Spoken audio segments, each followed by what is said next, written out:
Seja bem-vindo a mais uma edição dos seminários do Laboratório de Neurobiologia e Ritmicidade Biológica da Universidade Federal do Rio Grande do Norte.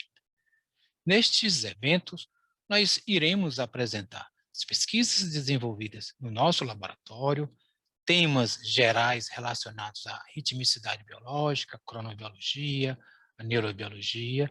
Teremos também convidados, em especiais jovens brasileiros, né, que estão fazendo pesquisa em neurobiologia ou em cronobiologia aqui no Brasil e fora do Brasil.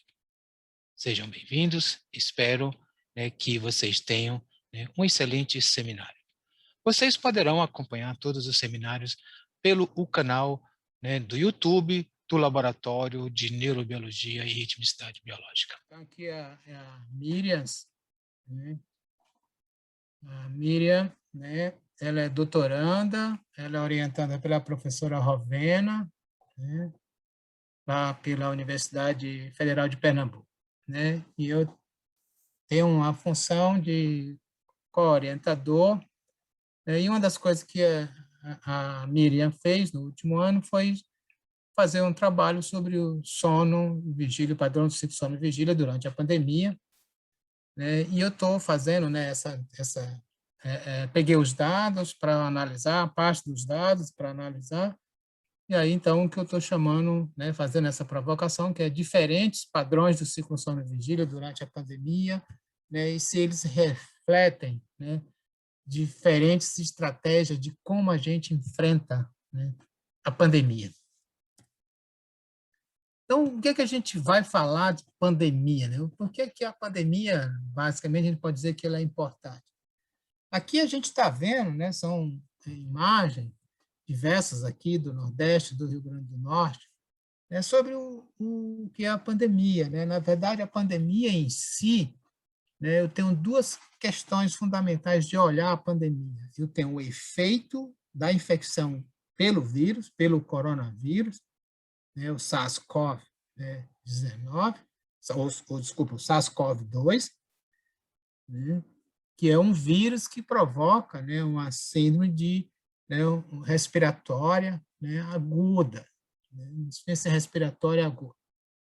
E a questão você tem esse problema do vírus em si, provoca isso, e aí, como esse vírus, né, tem uma alta transmissão, e a gente, né, até o ano passado não tinha nenhum medicamento, não tinha vacina, hoje a gente tem vacina, mas com pouca quantidade.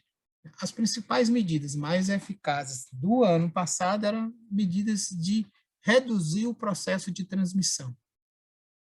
Então, para isso, né, foi sugerido várias estratégias, uma delas que é o distanciamento físico, ou seja, as pessoas ficarem longe uma das outras, porque a transmissão é pela saliva, em sua essência. Com isso, gerou, inclusive, algumas características, que é o que foi chamado, que é bem do inglês, né, o lockdown. Algumas cidades tiveram que restringir totalmente, né, o deslocamento das pessoas, apenas condições exclusivamente essenciais. E é claro que isso, né, gera, né, um grande desafio. Aqui eu tenho, né, manifestações de sindicatos da área, né, de saúde, né, uma discussão sobre, né, o lockdown feito pela Organização de Saúde. Aqui é uma empresa mostrando que está fechado por causa do Covid, né, aqui é uma outra, né, estrutura, né, fazendo que está fechado por causa do Covid, uma outra loja dizendo que está fechada por questão do Covid. Aqui é um cartaz em apoio, né, ao lockdown, né, pelos bancários aqui do Rio Grande do Norte. E aqui é sempre aqueles né, movimentos contrários, né, que infelizmente têm contribuído em muito, né, para a piora da situação, que são esses movimentos, né, que não concordam com o lockdown, que discordam da ciência, né, que consideram de que essa pandemia, né, não é grave, que os números não são reais, tal, etc. Mas, né, tudo isso, né, gera, né, uma situação bastante complexa, né, e, na verdade, o que a gente tem são grandes desafios, são ameaças, né? Ou seja, a situação, né? A pandemia gera isso, o desafio de como é que você vai sobreviver, você está ameaçado que você pode adoecer e morrer, você tem o processo de medo, tudo isso gera estresse. E é claro, se gera estresse, é claro, o indivíduo ele vai ter uma resposta a esses desafios, a essas ameaças, a esses medos. Né? E a questão que nos interessa é como é que nós estamos dormindo, então, durante essa pandemia, né, do Covid-19, né? Porque eu sei que se eu estou numa situação de alto estresse, né, de ameaça, de medo, isso me gera, por exemplo, uma hiperativação do meu sistema, né, nervoso, e isso me dificulta dormir. Então, a primeira pergunta, será que nós estamos dormindo mal durante, né, a pandemia, em decorrência desses vários desafios?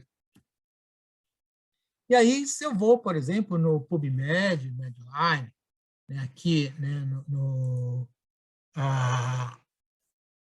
nessa questão, né, da National Library of Medicine, e aí se eu faço uma pesquisa, né, sobre sleep e COVID-19, usando esses dois termos, né, a gente encontra 2.139, né, artigos.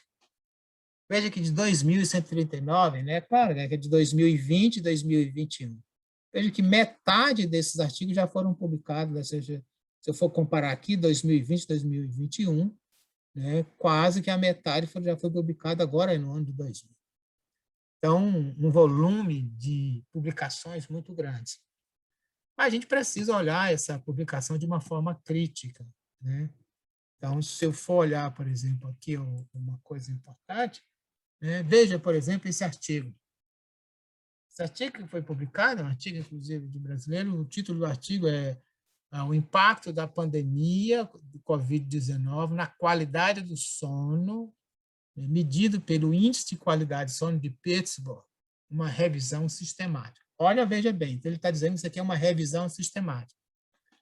Aqui, o objetivo do artigo foi avaliar a qualidade do sono dos indivíduos durante a pandemia de Covid-19, utilizando o Índice de Qualidade do Sono de Pittsburgh, uma revisão sistemática em que, né, foi pesquisado, né, no PubMed, né, nessa base de dados, em base, é o Web of Science e essa Pedro Database.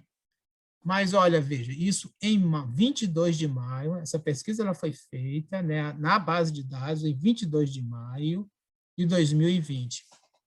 Olha, nós estamos falando de uma pandemia que ela começa, né, os primeiros casos vêm surgir na China, né, lá para novembro, dezembro de 2019.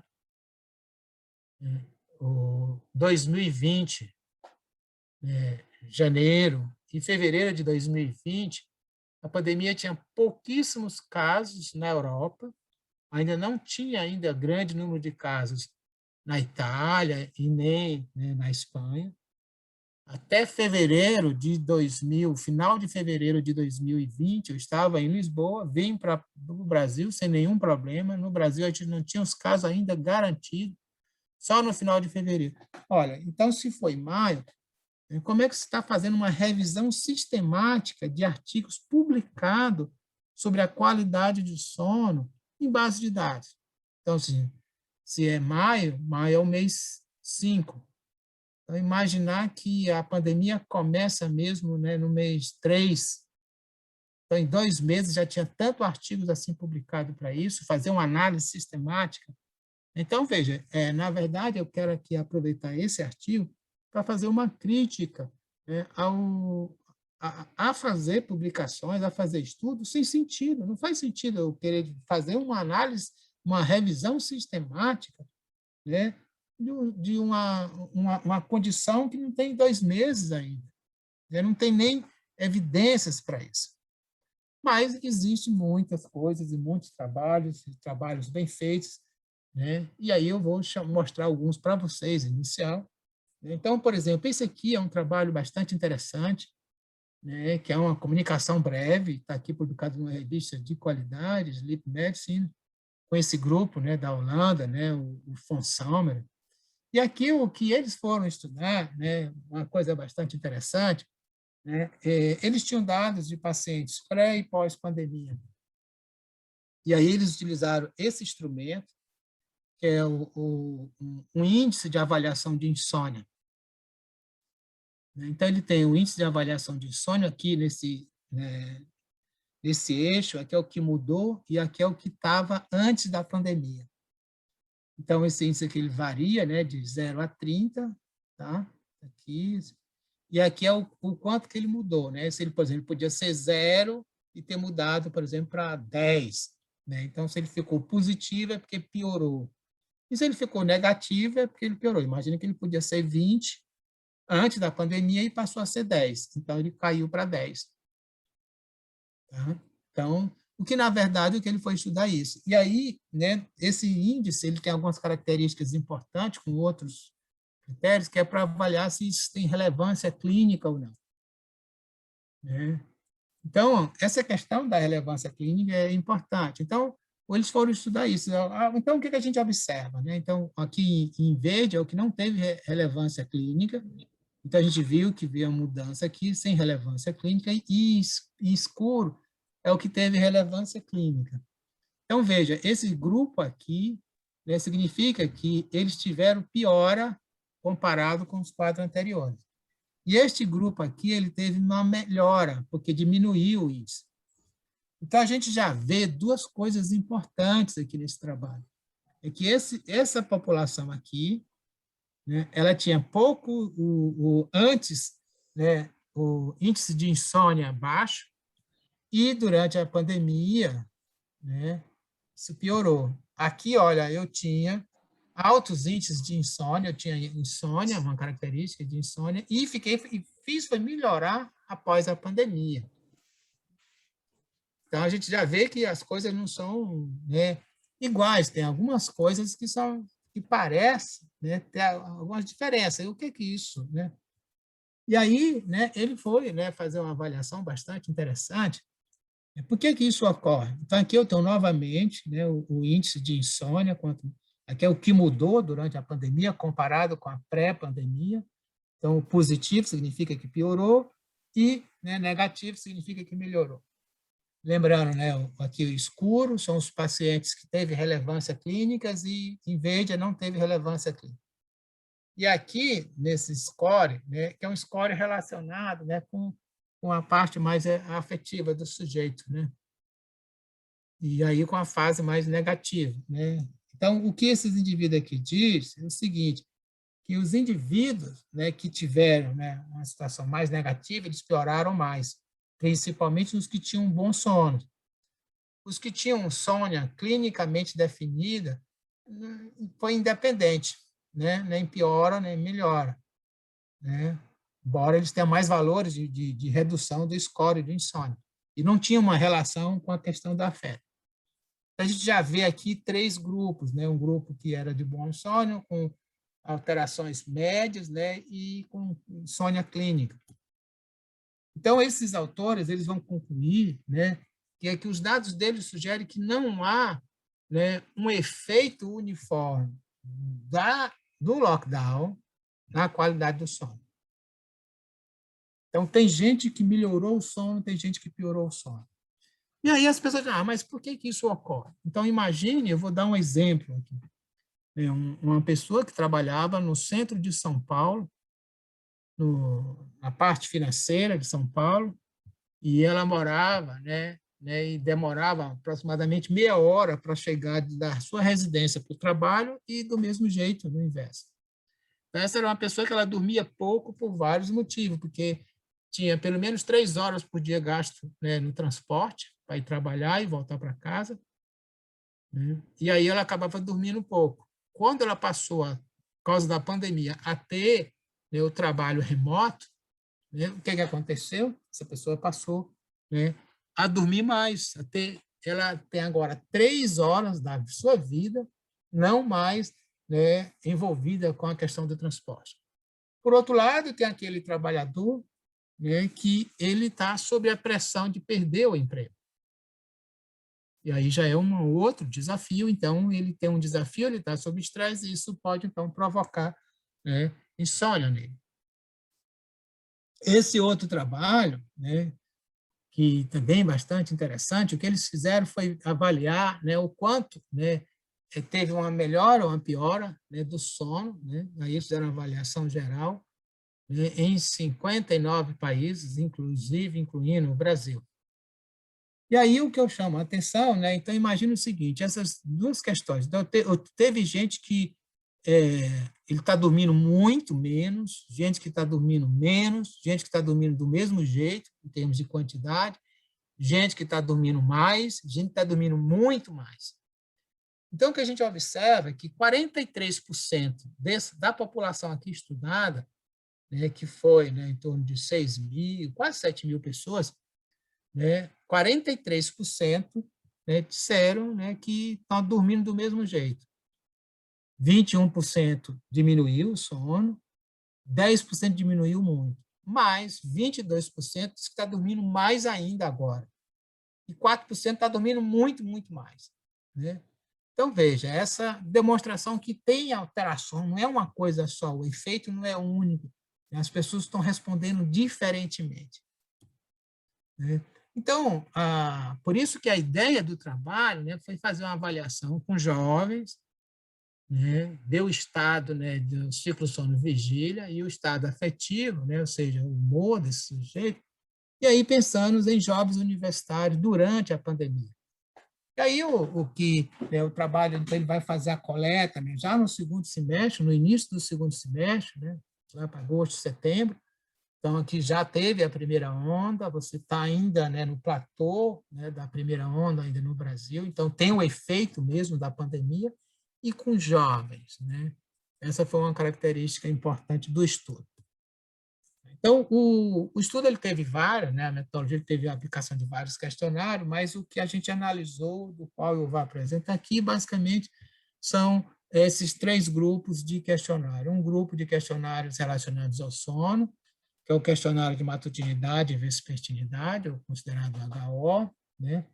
O índice de qualidade de sono, né? A qualidade de sono através do índice de qualidade de sono de Pittsburgh, a sonolência excessiva, através da escala de sonolência excessiva de Epworth, né? E 2 questionários para avaliar o estado de humor, um para avaliar ansiedade, né? O IDAT, a ansiedade traço, a ansiedade do estado. Ansiedade traço significa que é uma ansiedade relacionada com a personalidade do sujeito, né? Enquanto que a ansiedade estado está mais relacionada à situação. Então, a ansiedade traço é algo da vida e o estado é uma resposta à condição momentânea. E o inventário de depressão de Beck, né, a segunda edição, né, e uma escala, né, de estresse percebido. Também fabricado, né, um questionário, né, com várias outras informações que eu vou comentar ao longo da apresentação. Então, para a gente estar estudando, né, a gente fez, né, uma avaliação desse grupo. Então, inicialmente, né, foram avaliados, né, quase, né, 1.600, né, pessoas responderam ao questionário online, e alguns desses questionários, né, eles foram, né, excluídos. Essa exclusão é exclusivamente feita para esse estudo que eu vou apresentar aqui. Então, primeiro nós tiramos, né, 119 questionários em que as pessoas responderam que usavam, né, um medicamento de ação central, ação sobre o sistema nervoso central, e um medicamento prescrito, né, por um profissional da área de saúde.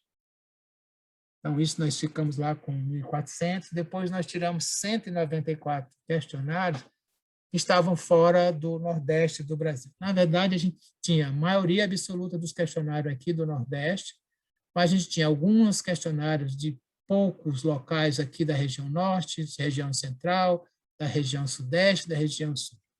E a gente sabe, né, inclusive trabalhos nossos, né, Mário Predazoli, né, Leandro, nós temos trabalhado com isso. A gente mostra que o padrão do ciclo sono-vigília, inclusive até o cronotipo, ele varia muito na distribuição do Brasil. É como se nós tivéssemos vários países.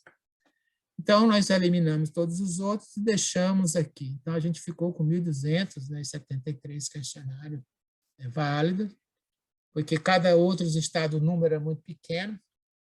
E aí, o que nós fizemos também, descobrimos que existia 9 questionários, porque isso aqui era para jovens universitários com idade acima de 30 anos.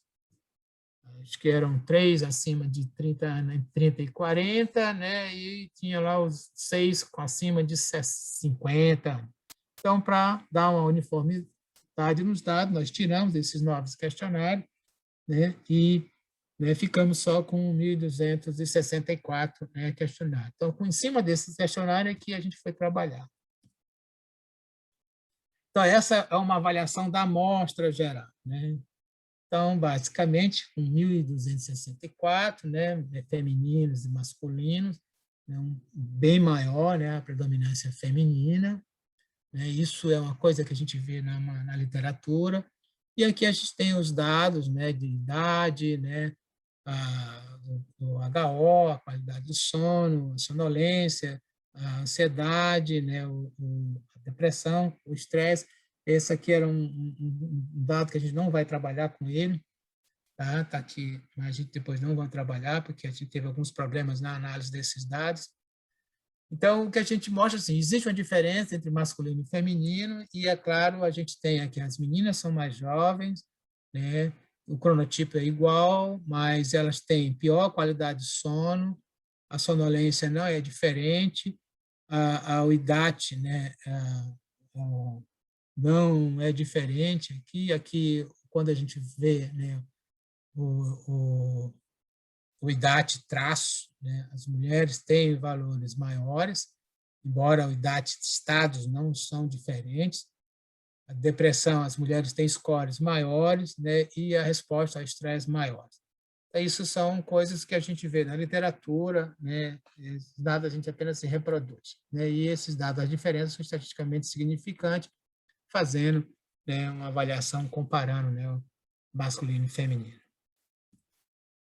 Quando a gente vai olhar, por exemplo, o cronotipo, a gente vê aqui uma distribuição normal muito bonita, né, das scores de cronotipo, que está aqui os valores médios, né? Então, a gente mostrando que a amostra é homogênea, né? Então, os dados exclusivos aqui dos valores, né, do Nordeste. Então, se a gente viu anteriormente que tem, né, diferenças, né, as pessoas não respondem do mesmo jeito, então, como é que eu posso determinar os diferentes tipos de padrão do ciclo sono e vigília, né, desses jovens, né, durante a pandemia? Então, quando a gente fala em padrão, né, a gente já pensa logo em inteligência artificial, desses diversos tipos de técnicas, né, de aprendizagem de máquina, aprendizagem profunda, data science, tudo isso são técnicas hoje bastante utilizadas, ferramentas bastante potentes, né, para fazer, né, a detecção, né, de padrões. Aqui a gente tem, né, a questão, por exemplo, de uso de redes neurais, né, é hoje, né, bastante utilizada. Então, essa aqui é uma rede neural simples, uma que a gente chama de rede neural profunda. A diferença é que essa aqui só tem uma camada, né, essa aqui é a camada de entrada, a camada de processamento e a camada de saída. Nessa aqui, a camada de processamento, ela tem, né, várias camadas, né? Então, isso aqui é a diferença, isso aqui é mais complexo, tal. Isso aqui é o tipo, né? A rede neural é um tipo, né, de aprendizagem de máquina, né, supervisionado, né, que é isso aqui que a gente faz, por exemplo. Né? Então, imagine que eu estou aqui apresentando diversas, né, radiografias para o meu sistema, né, e aqui, é claro, cada radiografia dessa, no primeiro momento, né, o médico fez lá o seu diagnóstico. Então, essa radiografia A, ela é isso, a radiografia B é isso, tal, tal. Então, o que eu apresento são diversas imagens, né, para o meu sistema. Então, aqui são as minhas diversas camadas, e depois eu faço uma classificação. Então, eu tenho que apresentar previamente, né, um conjunto, né, de imagens já diagnosticadas. E aí, né, depois que o meu sistema aqui aprende, ele pode classificar qualquer outra. Então, por isso que a gente diz, é a aprendizagem supervisionada, né? Então, aqui, o meu sistema aprende como é que eu consigo identificar dentro de uma imagem radiográfica, né, o que aconteceu. Se teve uma pneumotórax, se é uma pneumonia. Por exemplo, o pessoal do Brasil, né, fez, né, um sistema para fazer previsão, né, fazer diagnóstico de COVID, né, por imagem de tomografia. E hoje é um sistema mais, né, qualificado, né, em termos de inteligência artificial para fazer diagnóstico de COVID. Mas você tem aquilo que a gente chama de aprendizagem de máquina não supervisionada, porque a gente não sabe como é o padrão do sono ainda dos meus jovens, né, que nós respondemos. Então, o que eu sei é que eu tenho aqui o meu conjunto de dados, eu sei que esse conjunto de dados ele tem aqui uma característica diferente, tá? Que cada um está com uma cor diferente.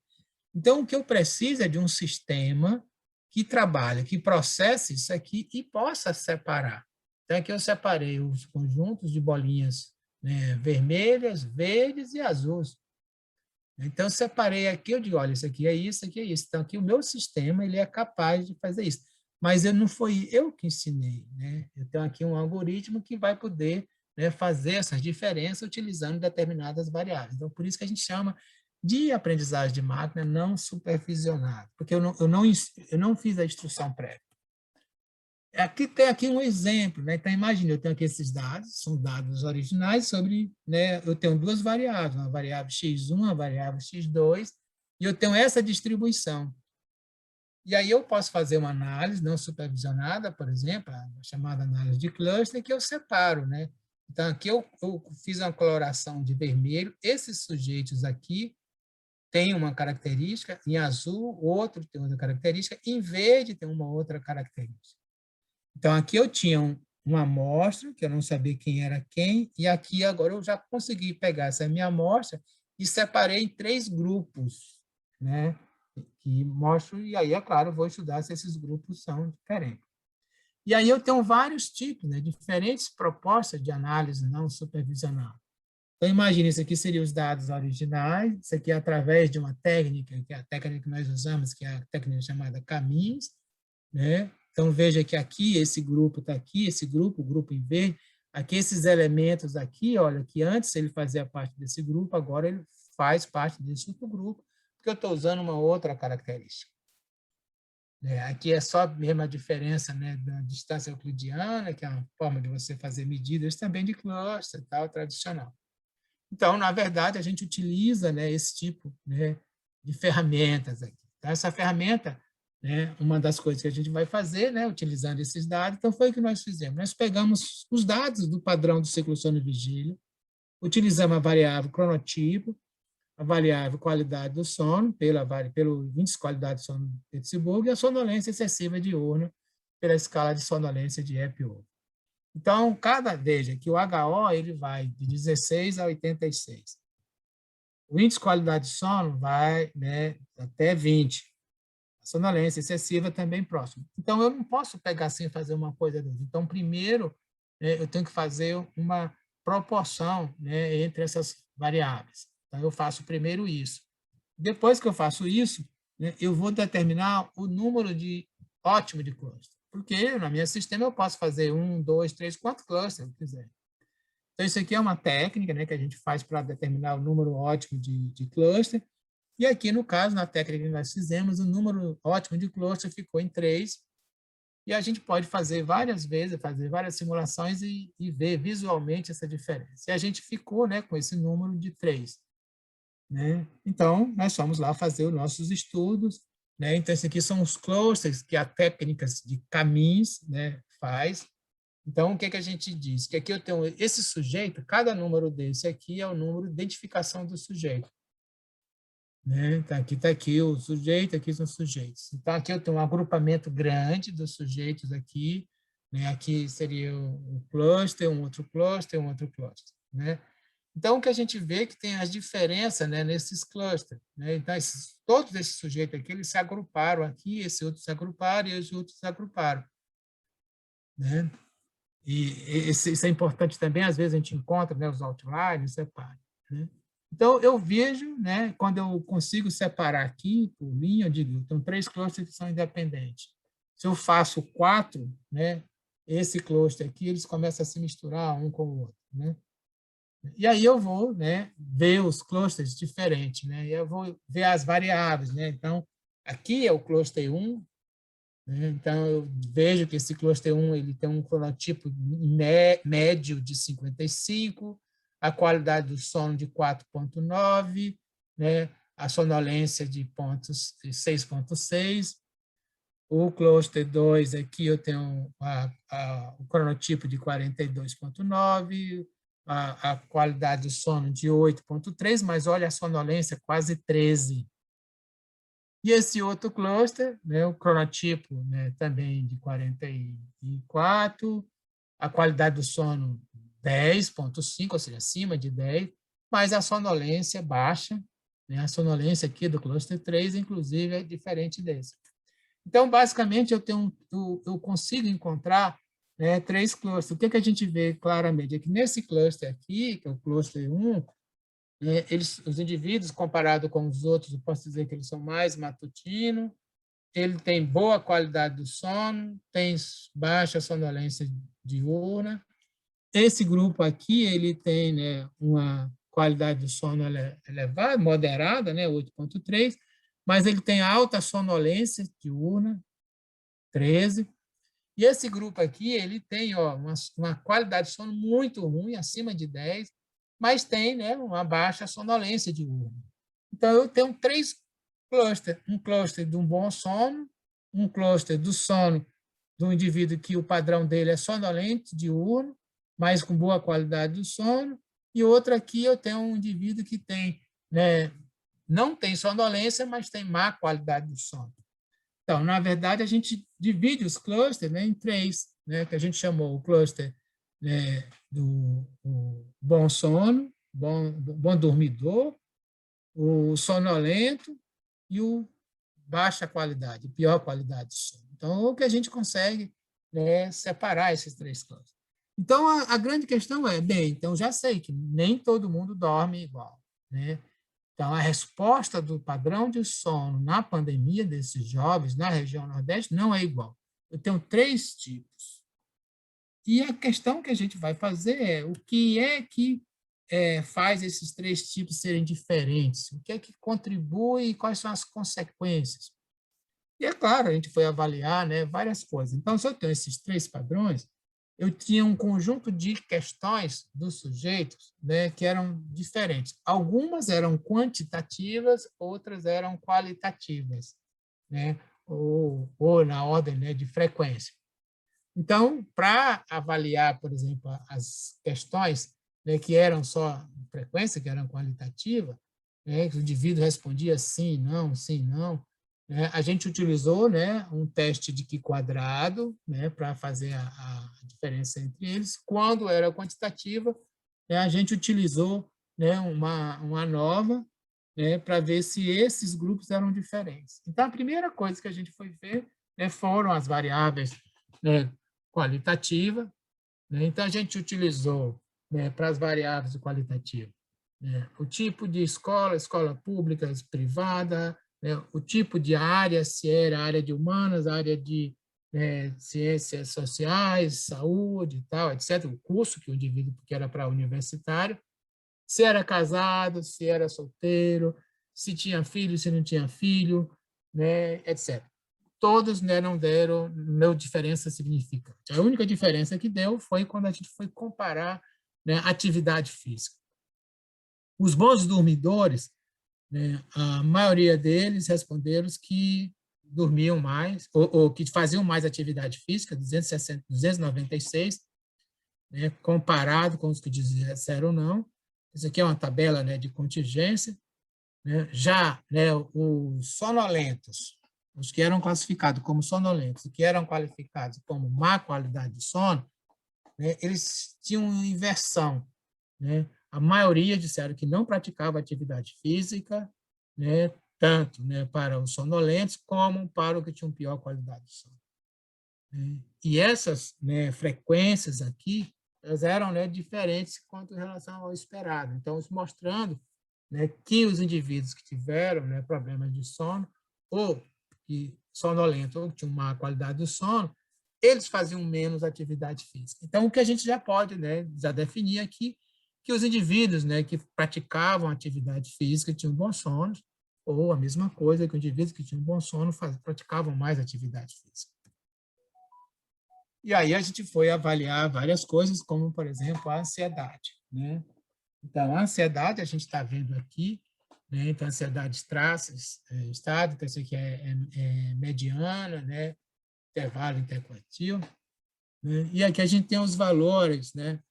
E as diferenças. O que a gente vê claramente aqui, na verdade, né? Para os sonolentos, né? Eles tinham, né, score de ansiedade, estado, maiores do que os que dormiam, os bons dormidores.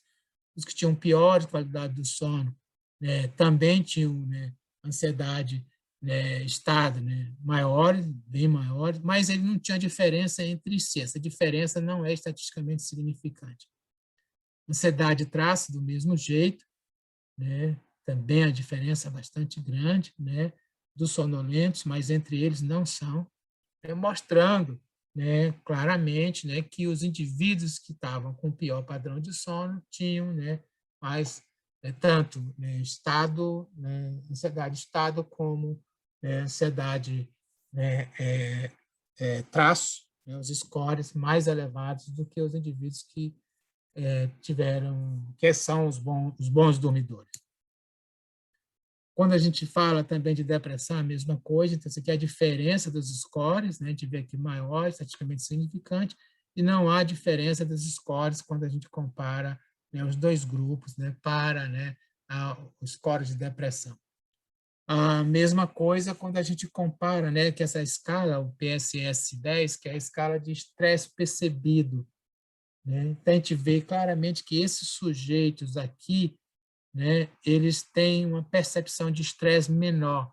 Olha, se ele tem uma percepção de estresse menor, a gente já pode, né, indiretamente afirmar de que, né, o enfrentamento dele a pandemia, né, a ameaça que a pandemia foi para ele foi bem menor, enquanto que esses aqui tiveram, né, um estresse mais elevado, mais depressão, né, e mais ansiedade. Então, né, o que é que a gente, né, encontra claramente no nosso estudo? Né? Essa diferença, né, de padrões do ciclo sono-vigília, né, ela vai refletir diferentes estratégias de enfrentamento. Uma das coisas que a gente já vê aqui claramente que é a questão da atividade física. Isso aqui é um cartaz, né, do governo do estado do Ceará, né, sugerindo, né, e estimulando, né, a atividade física durante a pandemia, né, no sentido de, melhorar a qualidade de vida, né? E a gente vê isso claramente, né, no nosso estudo. Esse grupo aqui, que teve bom sono, era o grupo também que praticava, que relataram que praticava mais atividade física. E esse grupo aqui, que tinha, né, má qualidade do sono ou sonolência excessiva, relatavam que não praticavam atividade física. Quando a gente vai comparar os nossos dados com a literatura do que ocorreu, então isso aqui é um estudo, né, feito, né, com uma população também de vários lugares do mundo, né, em que eles vão estudar, né, lugares que tiveram lockdown, propriamente dito, que não entra, Brasil, durante, né, a fase lockdown, a restrição mesmo geral, né, o que acontece quando a gente vai ver aqui a qualidade do sono, né, eles encontraram, né, a boa qualidade de sono em 47% da população. Aqui, por exemplo, a gente tem, né, um bom sono, né? Quando a gente vai ver média, né, 37%, né? Aqui os sonolentos entrariam aqui nessa situação e má qualidade do sono, né, que seria média aqui, né, em 15%. Então aqui o nosso score má qualidade do sono, ele foi superior a esse trabalho, né? Embora, né, a boa qualidade do sono tenha sido muito próxima, né, seja inferior, né, mas a má qualidade do sono nossa foi pior, né, nesse caso. Vale lembrar que os nossos dados são exclusivamente para jovem, aqui é para grupos com idades bem maiores, certo? Que, olha, a idade média aqui é 42 anos, a nossa idade é menor do que 30 anos. Aqui é um outro estudo, né? E aqui ele compara trabalhadores que estão na linha de frente da área de saúde ou não estão na linha de frente. E aqui eles usaram, né, dois questionários. O questionário da qualidade do sono é o mesmo nosso, Então, no geral, a média deles é 7, né? A nossa varia, né? A nossa aqui, ela tem, quando nós temos o bom, né, o sonolento, né, e a má qualidade do sono. E aqui, para as pessoas, isso aqui são os profissionais da linha de frente, da área de saúde, isso aqui são os profissionais que não estão na linha de frente, né? Então, eles têm scores bastante elevados, mais próximos dos nossos. Não é diferente entre quem está na linha de frente da área de saúde e contra quem não está, certo? No estudo deles. E esse aqui é o score de estresse, o score aqui é o geral deles, o score de estresse deles é uma outra escala, né? A mesma escala que a gente utilizou, mas entre, né, os trabalhadores de saúde e o não trabalhador de saúde também é o mesmo. Aqui a gente vê que o estresse é mais elevado, né, naqueles que tiverem maior problema de sono. E aí tem esse estudo bastante interessante, né, que ele ainda não está publicado, mas ele já está disponível, né, ele está já aceito para publicação, ele já foi revisado, que é um estudo sobre qualidade de vida, sono, né, e avaliação do estresse, né, durante a pandemia, né, e suas relações, por exemplo, né, com o quanto que as pessoas, né, decidiram, né, as estratégias, né, de enfrentamento, né, o que a gente chama de coping. Então, veja, aqui nesse estudo, né, olhando as variáveis deles, aqui a qualidade do sono, né, aqui a mudança na qualidade do sono, porque eles fizeram, né, a qualidade do sono aqui via o Pittsburgh, e eles avaliaram, botaram uma pergunta para ver, né, como é que eles comparavam antes e depois. Então, se a gente olhar, o grupo deles tinha um cronotipo bem mais próximo do vespertino do que a gente, né, embora o nosso esteja mais jovem, né, mas lembrem que o nosso é da região nordeste do Brasil. Aqui na região nordeste do Brasil, a gente tem uma tendência maior à matutinidade do que na região sudeste, região sul do Brasil. Essa população mais próxima do Equador tem isso, né? Tá? Então, a gente vê aqui variáveis semelhantes, né? Então, se eu vou ver aqui o índice de qualidade do sono aqui, né, dos bons, e aqui a variação do geral, tá? E aí, uma das coisas importantes foi que eles fizeram a avaliação, né? Do que, aqui, primeiro, que eu vou chamar aqui é o score, né? Sobre, né, o quanto que eles, né, se preocupavam, né? Sobre o COVID, né, o valor médio. Isso aqui é sobre o quanto que o COVID estava tendo um efeito negativo ou positivo na vida deles, e também sobre qual era a estratégia que eles estavam utilizando para, né, enfrentar. E aí ele divide essa estratégia em 4 categorias. Uma, que é uma estratégia de focar, né, no problema em si, então, se é o problema o quê? A questão do desemprego, é isso. O outro é o significado, ou seja, o problema da doença em si. O outro é a estratégia social, que é de buscar apoio aos outros. E a estratégia, né, de, né, não enfrentamento. Não estão nem aí para isso, isso não tem efeito nenhum. Então, são os 4 tipos de estratégias. Então, o que eles foram estudar é o quanto que essas estratégias, né, e esses efeitos, né, tiveram relação com a qualidade do sono, por exemplo. Então, está aqui, olha, que a gente pode falar, né, essa tabela, né, que é de relações aqui, os efeitos, né, positivos relacionados, né, com o tipo, né, o quanto que o indivíduo se preocupa ou não com o COVID. Então, é claro que é uma relação, né, direta, né, ou seja, quem se preocupava mais, né, teve, né, menos scores, né, em relação à questão positiva, e tinha mais, né, efeito negativo. Mesma coisa aqui, que a gente olha a qualidade do sono, né? Então, quem tinha, né, quem se preocupava mais, né, com o COVID, né, a qualidade do sono, né, tinha uma tendência, né, a ter valores diferentes, inversamente proporcional. Já quando a gente vai comparar, né, a qualidade do sono, né, com os efeitos negativo e positivo, é claro, o positivo é uma relação direta, né, é positivo, e os efeitos negativos é uma relação inversa. Né? Embora, né, sejam valores abaixo, aqui está em R, né, o R aqui está aqui 3, né, então já está, né, esse aqui é média, né, a correlação entre essas variáveis. E quando a gente vai olhar as outras, né, do enfrentamento, né, que olhando, né, basicamente aqui a qualidade do sono, né, então aqueles que focaram, mais nessa questão de tentar resolver o problema a partir, né, focando no problema ou pensando no problema, que for a maioria das estratégias, eles tiveram, né, uma relação positiva, né, com a qualidade do sono. Enquanto, né, que aqui o enfrentamento a partir, né, de busca de apoio social ou, né, de evitar, né, o enfrentamento eram negativos, né? Então, mostrando de que a qualidade do sono, né, ela estava sendo mais ou menos afetada, né, um pouco pela forma como o indivíduo enfrentava, né, o problema, né, que era, no caso, né, a pandemia. Então, neste aspecto é o que a gente, né, tem sugerido. Será se isso a gente olha, né? Então, em termos, né, de conclusão, né, o que a gente, né, vai encontrar? Primeiro é que o efeito da pandemia no padrão de ciclo sono-vigília não é uniforme, né? Tem um grupo, né, quase metade teve bom sono, né, o outro teve má qualidade de sono e o outro foram sonolentos. Foram diferentes, né? Esse grupo que teve bom sono, ele teve atividade física, o grupo que teve má qualidade de sono, eles, né, não tiveram atividade física. Esse grupo teve né, bom estado de humor, né? Esse outro grupo teve, né, uma resposta mais de ansiedade, depressão. Esse grupo de bom sono teve menor estresse e esse outro grupo ele respondeu que teve um alto estresse percebido.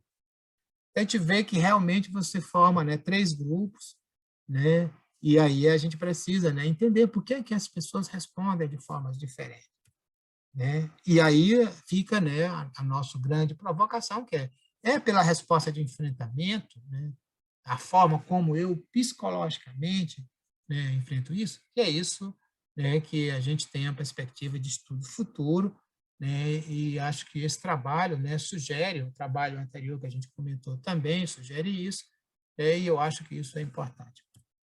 Quais são as grandes limitações do estudo, né? A grande limitação que, claro, seria importante a gente ter mais medidas objetivas da atividade física, também do ciclo sono e vigília, através de actimetria, né, as limitações de que a gente não teve, né, uma abordagem comportamental, no sentido de olhar o enfrentamento e tal, etc., mas que são questões que a gente pode resolver, né, em trabalhos futuros, né? Então, eu queria, né, agradecer, né, aqui a Miriam, né, que fez, né, a coleta dos dados, né, todo o seu trabalho.